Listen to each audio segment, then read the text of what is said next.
Hey everyone, before we dive in, make sure to hit that like button and subscribe if you haven't already, so you don't miss future deep dives on Tesla, EVs, and the future of mobility. Also, I always love seeing where everyone's watching from. Drop in the comments which country and city you're tuning in from, and what you think of Tesla's new models. Let's get into it. Tesla just shook up the market, not by launching a completely new car, but by introducing cheaper, standard variants of two of its most popular models, the Model 3 and Model Y. These new versions trade off some bells and whistles in order to hit a lower price point. But this move is more than just trimming features. It's a strategic pivot that may set the stage for the future of Tesla and the entire EV and auto market. Today, we explore those new trims in detail, what's changed, what's stayed, and what it means when Tesla shifts toward affordability instead of exclusivity. We'll also dig into the elephant in the room, the cessation of the U.S. federal EV tax credit, and how that change might push or pull demand. Finally, we'll ask where Tesla goes from here and how this plays out for rivals. Let's roll. Tesla's standard versions are newly revealed trims of the Model 3 and Model Y. The idea is simple. Reduce cost by scaling back certain features while keeping the core Tesla experience intact. Road and Track reports the Model 3 Standard starts around $38,630 and Model Y Standard at $41,630. These are roughly $5,000 to $5,500 below their respective premium or higher trims, but still come with trade-offs. To pull costs down, Tesla made several changes. Both trims have a reduced feature set, simplified interiors, fewer speakers, downgraded materials, some options removed entirely unless you opt in. The new models also have a lower range, slower acceleration compared to performance variants, and some tech parts, such as auto steer, are not included by default. In effect, Tesla is repositioning its lineup so that the Standard becomes the entry door, rather than the highest tiers being the default. This move comes just as the U.S. federal EV tax credit, once worth up to $7,500, has expired, as of September 30th, 2025. That timing is critical. The price drop is real, but it's happening in a world where buyers can no longer lean on a large federal subsidy to make EVs more affordable. Tesla's pricing strategy must now stand on its own merits. So, what does Tesla give up? In the standard trims, you lose or downgrade things like auto steer by default. You can add it later, but it's not included. Fewer interior luxuries, manual adjustments, simpler audio systems, and exterior changes like smaller wheels, different front look, and less aerodynamic features. The trade is that you still get Tesla's core software backbone. OTA updates, basic features like Sentry Mode and Dog Mode remain, and the supercharger network is unchanged. Historically, Tesla's strength was building aspirational EVs, cars people dreamed of owning. But that model hits a ceiling when the addressable market plateaus. To drive growth, Tesla needs to reach more buyers, especially in price-sensitive segments. By introducing standard trims, Tesla is lowering its barriers. They're signaling they want to expand share, not just profit per unit. If more people can afford entry-level Teslas, Tesla's ecosystem, service, software, charging, grows along with vehicle volume. But there's a balancing act. Drop the price too far and you risk diluting the brand. Make too many compromises and buyers will feel cheated.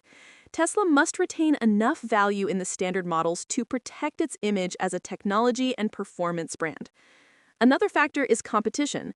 Other automakers are aggressively pushing into EVs with lower-cost models already on the market. Tesla needs a credible answer. If rivals already offer solid EVs at $35,000 to $40,000, Tesla entering that range strengthens its competitive footing. Now, the tax credit. For years, the U.S. credit of up to $7,500 made EVs more financially attractive. With that removed, the effective cost increases for buyers. Many potential buyers were relying on that subsidy to make the math work. Car executives are openly warning that EV sales may collapse in the U.S. without incentives. Reuters wrote that automakers anticipate a free fall in demand for plug-in vehicles.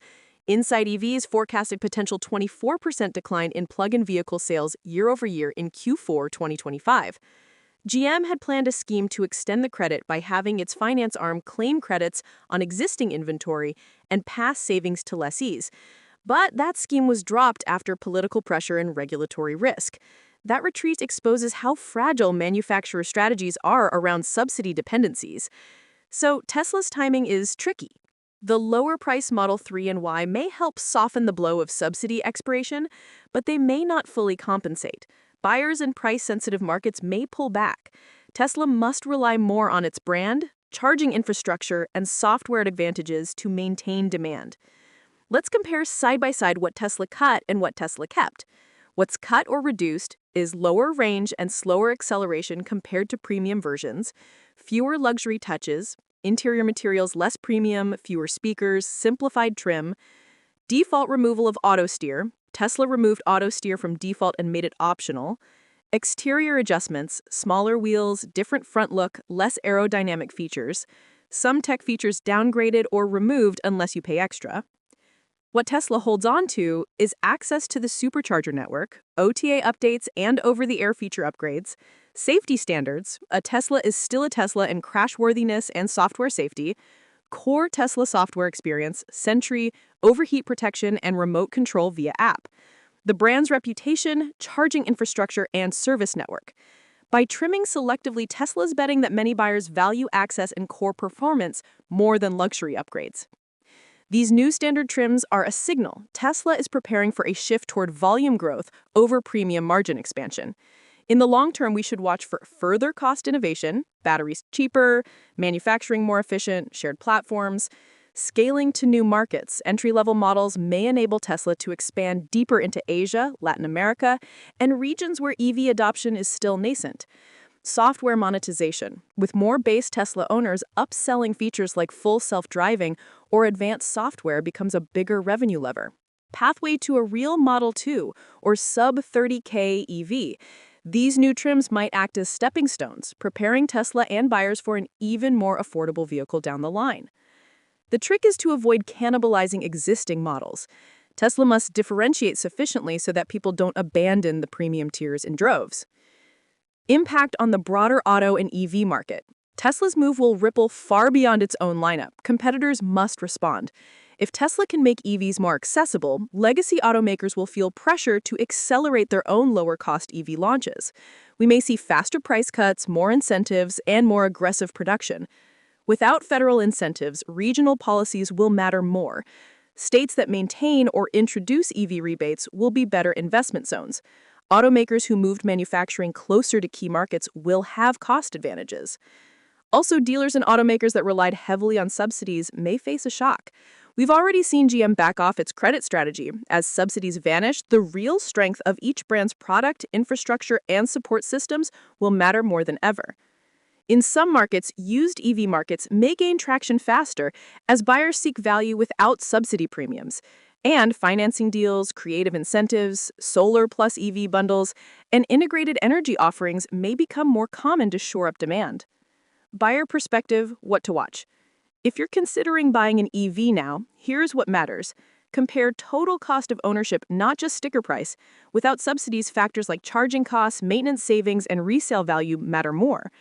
Beware of feature trade-offs. A budget Tesla should still meet your daily range, safety, and convenience needs. If those are compromised, the value drops. Monitor state and local incentives. Some states may plug the subsidy gap locally. Note financing deals, lease structures, and how manufacturers respond. Some may offer creative incentives to make the math work. Watch upcoming battery and manufacturing innovations. A new battery cell or production technique could shift costs again.